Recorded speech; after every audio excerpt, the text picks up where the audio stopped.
A very good morning to all of you. Welcome to the online classes organized by the RRB Convent School. My name is Pragati Divedi and I am going to take your SST classes. In the SST, today we are going to study civics portion, chapter number 3rd, that is what is government.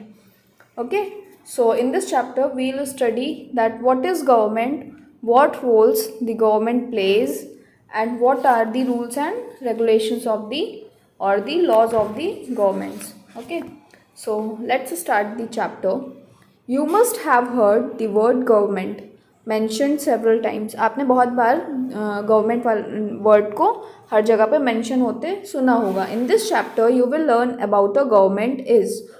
What a government is. इस chapter में हम लोग पढ़ेंगे कि government क्या होती है and the important role it plays in our life and what role government plays in our life. What do governments do. Governments क्या करती हैं. How do they decide what to do. वो लोग कैसे डिसाइड करते हैं कि क्या करना है. What is the difference between different types of governments such as monarchies and democracies और जो मोनार्चीज होते हैं इनमें क्या डिफरेंसेस हैं, इसके बारे में हम ये सारी चीज़ें पढ़ेंगे. So here are some slogans. Government sought to protect rights of unorganised workers. Detailed plan to tackle floods soon says government. Government fixes price of onions, says no shortage in market. Supreme Court can have 5 major judges. Government for revamping coal and power sector. Over 15,000 villages declared scarcity hit by government. So ये हमारी सब headlines हैं. जैसे governments के through या government से related headlines हमारे newspaper में होती हैं, तो ये हमारे एज एग्जाम्पल हेडलाइंस दी हुई हैं. So let's start the chapter now. Every country needs a government to make decisions and get things done. These can be decisions about where to build roads and schools, or how to reduce the price of onions when they get too expensive, or ways to increase the supply of electricity. The government also takes action on many social issues. For example, it has several programs to help the poor. It does other important things such as running postal and railway services. So her country को government की ज़रूरत होती है कुछ भी decisions लेने के लिए या थिंग्स को काम को कराने के लिए. जो डिसीजंस होते हैं वो किस तरह के डिसीजंस होते हैं, जैसे कि कोई चीज़ की रेट बहुत ज़्यादा इंक्रीज़ कर रही है, प्राइस बहुत ज़्यादा इंक्रीज़ कर रही है, तो उसको डिक्रीज़ कैसे करें, प्राइस को कम कैसे करें. जो बहुत सारी चीज़ें बहुत ही ज़्यादा एक्सपेंसिव हैं तो उनको कैसे उनकी प्राइस को कैसे कम करें, या कहाँ पे हमें स्कूल बनाना है, कहाँ पे हमें रोड बनानी है, कहाँ पे हमें ब्रिज बनाने हैं. ये सारे डिसीजंस हमारे कौन लेते हैं, गवर्नमेंट लेती है. हमारे कहाँ पे कितने % सब इलेक्ट्रिसिटी सप्लाई होगी, या हम किस तरीके से इलेक्ट्रिसिटी का जो सप्लाई है वो बढ़ा सकते हैं. तो ये सारे जो डिसीजंस होते हैं ये गवर्नमेंट के होते हैं. Government also takes action on many social issues. जो हमारे सोशल इशूज़ होते हैं जैसे फार्मर्स के इशूज़ हैं या कोई सोशल प्रोटेस्ट वगैरह होती हैं, तो इन सब में भी जो एक्शन होता है वो कौन लेता है, गवर्नमेंट एक्शन लेती है. It does other important things. और गवर्नमेंट बाकी और भी कई सारी इंपॉर्टेंट चीज़ें करती है, जैसे रेलवेज़ की सर्विसेज है, एयरलाइंस की सर्विसेज हैं. इनके बारे में अगर कोई डिसीज़न लेना है तो वो गवर्नमेंट का काम होता है. The government also has the job of protecting the boundaries of the country and maintaining peaceful relations with other countries. Government का एक बहुत ही इम्पॉर्टेंट और बहुत ही ज़रूरी काम होता है जो कि क्या होता है, हमारी जो बाउंड्रीज़ हैं, मतलब हमारी जो कंट्री की बाउंड्रीज़ हैं, लाइन ऑफ कंट्रोल्स है, जैसे जहाँ पे आप टेरर अटैक सुनते रहते हैं हो रहा है, या कोई अदर कंट्री हमारी कंट्री पे अटैक कर रही है, तो उन्हें इन गवर्नमेंट को इन सब चीज़ों का भी ध्यान रखना पड़ता है कि कैसे हम अब दूसरी कंट्रीज़ के साथ अपना रिलेशन अच्छा और पीसफुल रखें. It is responsible for ensuring that all its citizens have enough to eat and have good health facilities. Government की एक ड्यूटी और भी है कि वो सारी चीज़ों की रिस्पॉन्सिबिलिटी रखें, ध्यान रखें कि उनके जो सिटीजन्स हैं, जैसे हम लोग इंडिया के सिटीज़न हैं, तो हमारे पास प्रॉपर खाने को हो और हमारी जो हेल्थ फैसिलिटी है वो हमें अच्छी हेल्थ फैसिलिटीज़ मिलें, अच्छे डॉक्टर्स हमें प्रोवाइड हो सकें. When there are natural disasters like tsunami or an earthquake, it is the government that mainly organizes aid and assistance for the affected people. जब हमारे यहाँ कोई नेचुरल डिज़ास्टर्स होते हैं, जैसे अर्थक्वेक है, सुनामी है या फ्लड है, ऐसे सारे नेचुरल डिज़ास्टर्स होते हैं, तो इस टाइम पे जो हमें राहत मिलती है या जो भी मदद मिलती है, जो फर्स्ट एड मिलती है, सर्विसेज मिलती हैं, वो सब किसके थ्रू मिलती हैं? गवर्नमेंट के थ्रू मिलती हैं, गवर्नमेंट प्रोवाइड कराती है. If there is a dispute or if someone has committed a crime, you find people in a court. The courts are also part of the government. जब कोई crime करता है या कोई गलत काम करता है या कोई डिस्प्यूट झगड़ा हो जाता है किसी दो लोगों के बीच में, तो लोगों को कोर्ट में ले जाया जाता है. सो जो कोर्ट है हमारा, वो भी एक गवर्नमेंट का पार्ट है. Perhaps you are wondering how governments manage to do all this and why it is necessary for them to do so. आपको ऐसे आप सोच रहे होगे कि गवर्नमेंट को ये सारी चीज़ें कैसे करते होंगे, इतनी सारी रिस्पॉन्सिबिलिटीज़ गवर्नमेंट हमारी कैसे बेयर करती होगी, कैसे इन सारी चीज़ों को मैनेज करती होगी और उन्हें क्या ज़रूरत है इन सारी चीज़ों को देखने की. When human beings live and work together, there needs to be some amount of organization so that decisions can be made. जब लोग मिल के काम करते हैं तो क्या होती हैं, चीज़ें डिवाइड हो जाती हैं और उस टाइम पे जो भी डिसीजंस होते हैं उन्हें करने के लिए, जैसे लोग तो क्या है ग्रुप में काम कर रहे हैं, छोटे छोटे ग्रुप में 4 लोग काम कर रहे हैं, बट उनको गवर्न करने के लिए, उनके डिसीजंस बनाने के लिए एक organisation, some amount of organisation का होना ज़रूरी है, जिससे कि उन पे जो डिसीजन लेना है या जो भी वर्क करना है वो हो सके. जैसे हमारे स्कूल में होता है, टीचर्स होते हैं, टीचर्स के ऊपर कोऑर्डिनेटर्स होते हैं, कोऑर्डिनेटर्स के ऊपर मैनेजमेंट होते हैं. तो ये सब क्यों होते हैं ऐसे? जिससे कि टीचर्स ग्रुप में काम कर रहे हैं, उन्हें कैसे काम करना है या क्या सही है क्या गलत है, ये सारी चीज़ें मैनेज करने के लिए होता है. तो वैसे ही हमारे गवर्नमेंट का भी रोल होता है. अगर some sort of people are working तो इट्स नेसेसरी कि कोई ऑर्गेनाइजेशन या some amount of people present हो जो कि डिसीजंस ले सकें.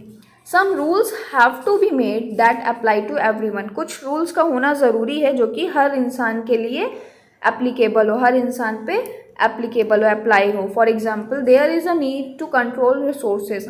एक एग्जाम्पल हम लोग लेते हैं कि अगर हम लोगों को रिसोर्सेज को कंट्रोल करना है and protect the territory of a country, और कंट्री की टेरिटरी को प्रोटेक्ट करना है, so people can feel secure, जिससे लोग क्या फील कर सकें, सिक्योर, खुद को सेफ महसूस कर सकें. Governments do this on behalf of their people by exercising leadership, taking decisions and implementing these among all the people living in their territory. तो ऐसे में क्या होता है, अगर एक पर्सन दूसरे पर्सन से जाके बोलेगा तो वो चीज़ें फॉलो नहीं होंगी. इसलिए ऐसे सिचुएशंस में गवर्नमेंट्स लोगों के बिहाफ पे क्या करती हैं, लीडरशिप लेती हैं और डिसीजंस लेती हैं, और वो हर एक इंसान पे इम्प्लीमेंट होता है.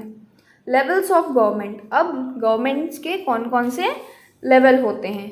Now that you know that the government is responsible for so many different things, can you think of how it manages to do all this. जैसे कि अब आप जान गए हो कि हर चीज़, अलग अलग काम को करने के लिए गवर्नमेंट रिस्पॉन्सिबल है, तो क्या आप सोच सकते हो कि गवर्नमेंट ये सारी चीज़ें कैसे मैनेज करती होगी. So the government works at different levels, at the local level, at the level of the state and at the national level. जो गवर्नमेंट है वो 3 तरह से रोटेट करती है, मतलब 3 लेवल्स पे काम करती है. First level is the local level, second level is the state level, जो हमारी स्टेट गवर्नमेंट होती है, and the national level. National level मतलब हमारी जो सेंट्रल गवर्नमेंट होती है, जो नेशनली, जो पूरे कंट्री को मॉनिटर करती हैं. The local level means in your village, town और लोकेलिटी. जो लोकल लेवल होता है उसका मतलब क्या होता है कि जो आपके विलेज का एरिया हो गया, या आप किसी टाउन में रह रहे हो, उस टाउन के आपके आसपास का एरिया, या तो आपकी लोकेलिटी, आप सिटी में रह रहे हो, सिटी में एरियाज़ अलग अलग होते हैं, हर एरियाज़ के अलग अलग गवर्नमेंट्स होती हैं, हर एरियाज़ के मतलब लोकल लेवल पे उसको गवर्न किया जाता है. The state level would mean that which covers an entire state like Haryana, Assam, and the national level relates to the entire country. So state level का मतलब क्या होता है, जो जिसमें पूरे स्टेट को गवर्न करना होता है। मींस जैसे अभी हम लोग किस स्टेट में है, उत्तर प्रदेश में है। उत्तर प्रदेश में जो हमारे स्टेट लेवल होगा वो क्या होगा, स्टेट गवर्नमेंट होगी, जो हमारी कौन है, उत्तर प्रदेश की गवर्नमेंट हमारी जो होगी वो हमारे पूरे उत्तर प्रदेश को, मतलब हमारे पूरे स्टेट को गवर्न करेगी। उत्तर प्रदेश में जितने भी सिटीज़ आते हैं उन सारे सिटीज़ को गवर्न करेगी। Later in this book, you will read about how local government functions, and when you go into the next few classes, you will learn about how government functions at the state and central level. अभी इसमें आगे के chapters में हम पढ़ेंगे कि जो हमारी लोकल गवर्नमेंट है, लोकल लेवल गवर्नमेंट है, वो कैसे वर्क करती है, और आगे की हायर क्लासेस में हम पढ़ेंगे कि जो हमारी स्टेट एंड सेंट्रल गवर्नमेंट है उनका वर्क कैसे होता है। सो यहाँ पे मैप्स दिए हुए हैं नेशनल लेवल के, स्टेट लेवल के और डिस्ट्रिक्ट लेवल के। District level is the local level, जो अपने अपने डिस्ट्रिक्ट या अपने अपने एरियाज़ में होते हैं। हमारे गवर्नमेंट्स या हमारे जो पीपल जो गवर्न करते हैं लोकल एरियाज़ को, उन्हें हम डिस्ट्रिक्ट लेवल या तो लोकल लेवल गवर्नमेंट कहते हैं। और जो स्टेट लेवल गवर्नमेंट होती है वो हमारे स्टेट्स को गवर्न करती है, एंड जो हमारी सेंट्रल लेवल गवर्नमेंट होती है वो हमारे पूरे कंट्री को गवर्नमेंट करती है। मतलब अगर पूरी कंट्री में कॉमन डिसीजन लेना है तो उसके लिए सेंट्रल गवर्नमेंट डिसीजन बनाती है। Okay, so these were the levels of government. Government के 3 लेवल्स होते हैं। Now we will study about the laws and the government. Laws के बारे में पढ़ेंगे हम, डिफरेंट टाइप्स ऑफ लॉज के बारे में। The government makes laws and everyone who lives in the country has to follow these. जो गवर्नमेंट होती है वो डिफरेंट टाइप्स ऑफ लॉज बनाती हैं, और जो कंट्री के सिटीजन्स होते हैं उन्हें इन लॉज को फॉलो करना होता है। This is the only way governments can function. सिर्फ यही एक तरीका है जिस तरीके से गवर्नमेंट फंक्शन करते हैं, मीन्स वर्क करते हैं। Just like the government has the power to make decisions, similarly it has the power to enforce its decision. जिस तरीके से गवर्नमेंट के पास डिसीजन लेने की पावर होती है, उसी तरह से वो उनके पास ये भी पावर होती है कि वो अपने डिसीजंस को इन्फोर्स कर सकें, इम्प्लीमेंट कर सकें, मीन्स लोगों से मनवा सकें। For example, there is a law that says that all persons driving a motor vehicle must have a licence. ये रूल तो आप सबको भी पता होगा कि जो भी इंसान अगर मोटर व्हीकल ड्राइव कर रहा है या कोई व्हीकल ड्राइव कर रहा है तो उसके पास में ड्राइविंग लाइसेंस होना चाहिए। ये हमारे गवर्नमेंट का लॉ है। Any person caught driving a vehicle without a license can either be jailed or fined a large sum of money। और कोई भी इंसान अगर ऐसे पकड़ा जाता है जो कि विदाउट ड्राइविंग लाइसेंस ड्राइव कर रहा है तो उसे या तो जेल होती है या उस पर पेनल्टी या फाइन कट होता है। A large amount of fine is deducted. Without these laws, the government's power to make decisions is not of much use। अगर ये ऐसे पार नहीं होंगे, मतलब मान लीजिए हम लोगों ने, गवर्नमेंट ने लॉ तो बना दिया कि कोई भी इंसान अपने जो व्हीकल्स है उसे ड्राइव करेगा विदाउट, लेकिन ड्राइविंग लाइसेंस ड्राइव नहीं करेगा। अगर कोई भी इंसान विदाउट ड्राइविंग लाइसेंस व्हीकल को ड्राइव कर रहा है तो उस पर कुछ पनिशमेंट अगर नहीं होगी तो फिर कोई भी इंसान इस लॉ को नहीं मानेगा, उस लॉ को सभी लोग अवॉइड करेंगे। तो इसलिए गवर्नमेंट के पास ये भी पावर होती है कि उस लॉ को मनवाने के लिए वो फाइन या जेल या कोई और पेनल्टी या पनिशमेंट दे सकती है लोगों को। In addition to any actions that government can take, there are also steps that people can take if they feel that a particular law is not being followed. If a person feels, for example, that they were not hired for a job because of their religion or caste, he or she may approach the court and claim that the law is not being followed. The court can then give orders about what should be done.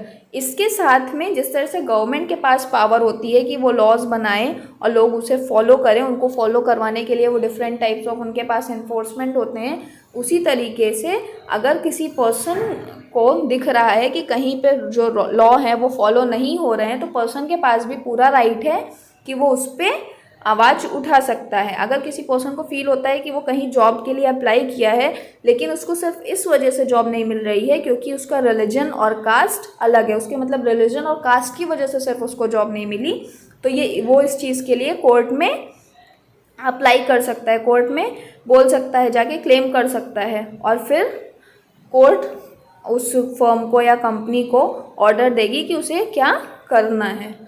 Now we will study about the types of government.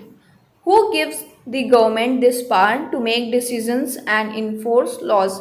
अब government को ये power कौन देता है कि वो कौन से डिसीजंस बनाएंगे या कौन से डिसीजन लेंगे और वो लॉज को फॉलो कराने के लिए किस तरीके की पेनल्टी या फाइन्स या क्या कर सकते हैं, क्या इन्फोर्समेंट यूज़ कर सकते हैं लॉज को फॉलो करवाने के लिए। The answer to this question depends on the type of government there in a country. तो इस आंसर का क्वेश्चन किस पे डिपेंड करता है? कंट्री के गवर्नमेंट पे डिपेंड करता है। In a democracy it is the people who give the government this power. अगर डेमोक्रेटिक कंट्री है या डेमोक्रेसी है कंट्री में, तो पीपल ही होते हैं जो कि गवर्नमेंट को ये पावर देते हैं कि वो डिसीजंस ले सकते हैं और लॉ को इन्फोर्स कर सकते हैं।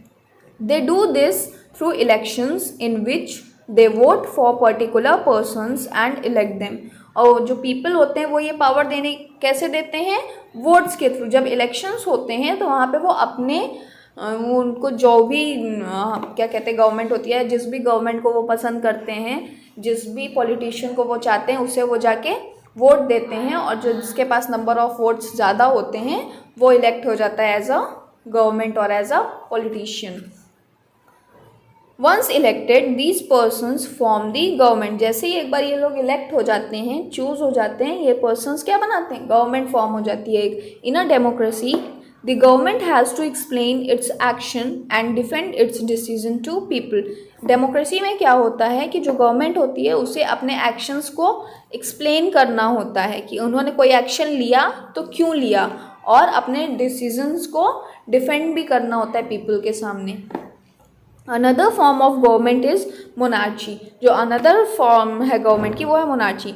द मोनार्क किंग और क्वीन, जो किंग और क्वीन के पास में पावर्स होती हैं, has the power to make the decisions and run the government. जो पावर मोनार्क मीन्स होता है किंग और क्वीन। जैसे किसी कंट्री में आज के टाइम पे तो नहीं, लेकिन अभी भी कहीं कहीं पे आप देखेंगे कि जहाँ पे जो रूल होता है वो किंग और क्वीन का रूल होता है। तो ऐसे कंट्रीज़ में क्या होता है कि किंग और क्वीन के हाथ में पावर होता है कि वो किस तरीके से डिसीजंस लेंगे और अपनी गवर्नमेंट को रन करेंगे, मीन्स चलाएंगे। The monarch may have a small group of people to discuss matters with. और उन लोगों के पास small group of peoples means administration होता है छोटा सा, जहाँ पे नंबर ऑफ पीपल्स होते हैं जो कि उनके मैटर्स में, अगर कोई मैटर हुआ है तो उसमें डिस्कशन होता है। जो किंग और क्वीन होते हैं वो उनसे डिस्कस करते हैं, लेकिन जो फाइनल डिसीजन होता है वो किसके ऊपर जाता है? मोनार्क के ऊपर, मीन्स जो किंग और क्वीन है उन्हीं पे डिसीजन जाता है।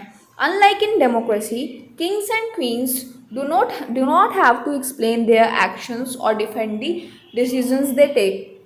डेमोक्रेसी में क्या होता है, जो हमारे गवर्नमेंट्स होती हैं उन्हें अपने डिसीजंस को जस्टिफाई करना होता है या एक्सप्लेन करना होता है कि उन्होंने क्यों एक्शन लिया है ये, या उस एक्शन से क्या फ़ायदा या क्या नुकसान होगा, या सारी चीज़ों को एक्सप्लेन करना होता है। बट मोनार्की में क्या होता है, जो किंग और क्वीन होते हैं उन्हें अपने डिसीजंस को जस्टिफाई या डिफेंड नहीं करना पड़ता है, और ना ही उन्हें अपने डिसीजंस को एक्सप्लेन करना होता है, वो डायरेक्ट डिसीजन अपना सुना देते हैं। Now democratic government. Now we will study about the democratic government. India is a democracy. India हमारी एक कैसी सिटी है? डेमोक्रेसी है, ठीक है। इंडिया हमारी एक डेमोक्रेसी है। This achievement is the result of a long and eventful struggle of the Indian people. और ये अचीवमेंट हमें कहाँ से मिली? आज के पहले हमारे यहाँ पे भी अंग्रेजों का शासन हुआ करता था, तब कोई गवर्नमेंट नहीं थी, बट ये हमारी जो अचीवमेंट है ये हमारे इंडियन पीपल के स्ट्रगल से मिली है। जो हमें ये अचीवमेंट मिली है कि हमारी इंडिया जो है ये एक डेमोक्रेसी है, ये हमारे जो फ्रीडम फाइटर्स थे और जो हमारे इंडियन पीपल थे उनके स्ट्रगल की वजह से मिली है। There are other places in the world where people have also struggled to have democracies. और ऐसे वर्ल्ड में बहुत सारी कंट्रीज़ हैं, बहुत सारी जगह हैं जहाँ पे लोगों ने बहुत सारे स्ट्रगल, बहुत सारी मेहनत की है डेमोक्रेसीज़ को पाने के लिए।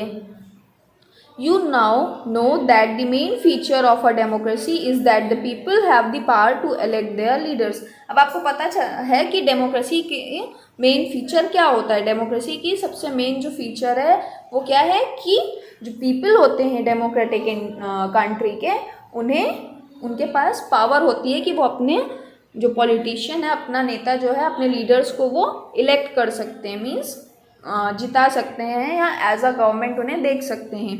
सो in a sense of democracy is rule by the people. अगर डेमोक्रेसी के सेंस में देखा जाए तो डेमोक्रेसी किसके मतलब ये जो रूल की जाती है पीपल के द्वारा, पीपल के through. The basic idea is that people rule themselves by participating in making of these rules. तो जो बेसिक आइडिया लोगों का क्या है कि जो पीपल हैं वो खुद ही रूल करते हैं by participating in making of these rules. इस रूल को बना के वो खुद ही एक पार्टिसिपेशन देते हैं अपना इन सारी किसमें आइडियाज़ में, या क्या कहते हैं रूल्स में, रेगुलेशंस में. Democratic government in our times are usually referred to as representative democracies. In representative democracies, people do not participate directly, but instead choose their representatives through an election process.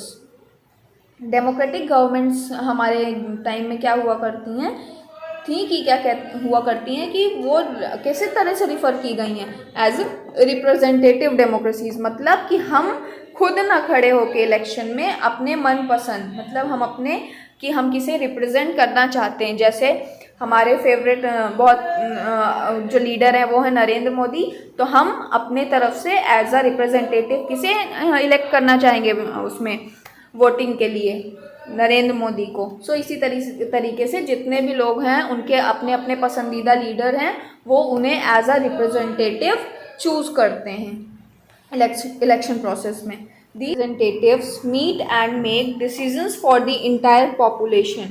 तो जो ये representatives होते हैं ये मिल के क्या बनाते हैं, डिसीजंस बनाते हैं for the entire population. These days a government cannot call itself democratic unless it allows what is known as universal adult franchise. This means that all adults in the country are allowed to vote. आज के time पे जो government है वो खुद को democratic नहीं बोल सकती है जब तक कि ये जो हमारे यूनिवर्सल अडल्ट्स हैं उनको अलाउ नहीं करती वोट के लिए. सो इसका मतलब क्या होता है कि जो ऑल अडल्ट्स, हमारी जो अडल्ट सोसाइटी है या हमारे सोसाइटी के जो अडल्ट पर्सन्स हैं उन्हें भी कंट्री में वोट करना अलाउड हो. But it was not always like this. लेकिन ये हमेशा इस तरीके नहीं था. Can you believe that there was a time, एक टाइम ऐसा था when governments did not allow women and the poor children to participate in elections. एक टाइम ऐसा भी था कि जब हमारी जो गवर्नमेंट थी वो वुमेन्स को और जो हमारे पुअर मतलब गरीब लोग थे उन्हें इलेक्शंस में पार्टिसिपेट नहीं करने देती थी. In their earliest forms governments allowed only man who owned property and were educated to vote. पुराने टाइम में क्या होता था कि गवर्नमेंट सिर्फ उन्हीं लोगों को अलाउ करती थी वोट करने के लिए जिनके पास प्रॉपर्टी हुआ करती थी और जो कि एजुकेटेड हुआ करते थे. This meant that women, the poor, the propertyless and the uneducated were not allowed to vote. इसका मतलब कि जो वुमेन्स हुआ करती थी या जो प्रॉपर्टी, जिनके पास प्रॉपर्टी नहीं होती थी, जो गरीब थे या जो पढ़े लिखे नहीं थे, उन लोगों को वोट करने की अनुमति नहीं थी, वो वोट नहीं कर सकते थे. The country was governed by the rules and regulations that these few mens made. और जो गवर्नमेंट थी या जो कंट्री थी वो सिर्फ इन कुछ लोगों के रूल्स और रेगुलेशंस पे ही रन करती थी. In India, before independence, only a small minority was allowed to vote, and they therefore came together to determine the fate of the majority. India में इंडिपेंडेंस के पहले सम माइनॉरिटी मीन्स कुछ लोगों का समूह ही अलाउड था वोट करने के लिए, और वही लोग खुद ही डिसाइड करते थे कि कौन से लोग वोट करेंगे और कौन से लोग वोट नहीं करेंगे. Several people, including Gandhi ji, were shocked at the unfairness of this practice and demanded that all adults have the right to vote. This is known as universal adult franchise. बहुत सारे people, Gandhi ji को भी include करके, उन सब बहुत ज़्यादा वो क्या हुए, शॉक हुए जब उन्हें चीज़ों के बारे में पता चला कि जो वोट कर सकते हैं लोग, वो सिर्फ मेजॉरिटी ऑफ लोग ही हैं जो वोट कर सकते हैं, इवन उसमें अडल्ट्स भी नहीं आते हैं। तो उन्होंने इस जो अनफेयरनेस थी, अनफेयर थी ये चीज़ें, उसको हटाया और बोला, उन्होंने क्या कि डिमांड की कि जितने भी अडल्ट हैं उन सबके पास राइट होना चाहिए, मतलब कि वोट करने का अधिकार होना चाहिए। और इसी को क्या कहा जाता है, यूनिवर्सल अडल्ट फ्रेंचाइज, जिसके तहत कोई भी अडल्ट इंसान, कोई भी बूढ़ा या एज्ड पर्सन जो है वो वोट कर सकता है। Writing in the journal Young India in 1931, Gandhi ji said, I cannot possibly bear the idea that a man who has got wealth should get the vote, but a man who has got character but no wealth or literacy should have vote, or that a man who honestly works by the sweat of his brows day in and day out should not have the vote for the crime of being a poor man. एक जो dialogue था, एक जो news writing थी, general means newspaper में गांधी जी ने लिखा था यंग इंडिया इन 1931 का एक हेडलाइन देके कि आई कैन नॉट पॉसिबल, मैं ये बिल्कुल भी नहीं सह सकता हूँ ये आइडिया कि एक ऐसा आदमी जिसके पास बहुत सारी वेल्थ है वो वोट दे सकता है या वो वोट पा सकता है, लेकिन एक मैन जिसके पास कैरेक्टर है लेकिन वेल्थ नहीं है, या वो पढ़ा लिखा नहीं है, या उसके वो अपने परिश्रम से, ईमानदारी से, खून पसीने एक करके दिन रात काम कर रहा है, उसे वोट करने का हक नहीं है, सिर्फ किस लिए, क्योंकि वो एक पुअर है। तो ये एक जर्नल मीन्स न्यूज़पेपर पे गांधी जी ने ये लिखा था, कहा था। Okay, so this was the chapter all about the government, how a government is formed and what is a government, क्या होती है और गवर्नमेंट कौन कौन से लॉज करती है, किस और क्या क्या लेवल्स ऑफ गवर्नमेंट होते हैं। थ्री लेवल ऑफ गवर्नमेंट होते हैं। First one is local level, second one is state level and third one is central level, और you can say national level. तो हमने 3 लेवल के बारे में पढ़ा, टाइप्स ऑफ गवर्नमेंट के बारे में पढ़ा, यूनिवर्सल अडल्ट फ्रेंचाइज क्या होती है ये पढ़ा, डेमोक्रेटिक गवर्नमेंट के बारे में जाना। So these are the all things have covered in this chapter. So I hope that you have understood the chapter. In next class we will start a new chapter, that is key elements of a democratic government. So till then thank you all of you. Have a nice day.